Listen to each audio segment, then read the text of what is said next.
வாழ்க்கையில் எல்லாமே அச்சீவ் பண்ணியாச்சு, இருந்தாலுமே ஏதோ மிஸ் ஆகுது இல்லை.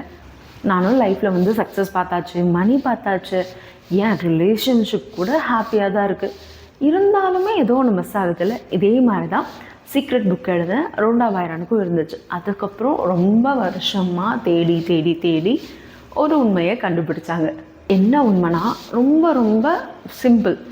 நம்ம தேடுற சந்தோஷம் வெளியே இல்லை, நம்மக்குள்ளே தான் இருக்குது.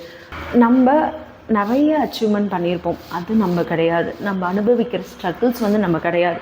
நம்ம பார்க்குற வேலை நம்ம கிடையாது. இதெல்லாம் உள்ள ஒரு விழிப்புணர்வு கவனிக்குது பார்த்தீங்களா? அதுதான்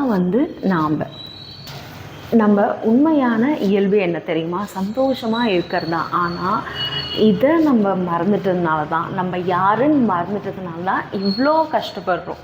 இந்த ஒரு உண்மையை மறக்கிறதுனால தான் நம்மளுக்கு நிறைய கஷ்டம், டிஸப்பாயின்மெண்ட் இதெல்லாம் வருது. ஸோ வெளியே நம்ம சந்தோஷத்தை தேடாமல் நம்ம அப்படியே கொஞ்சம் உள்ளே திரும்பி நம்ம யாருன்றதை பார்த்தாவே போதும். நம்ம ரொம்ப ஆனந்தமாகவும் ரொம்ப ஃப்ரீடமாகவும் ரொம்ப பீஸ்ஃபுல்லாகவும் இருக்கும்.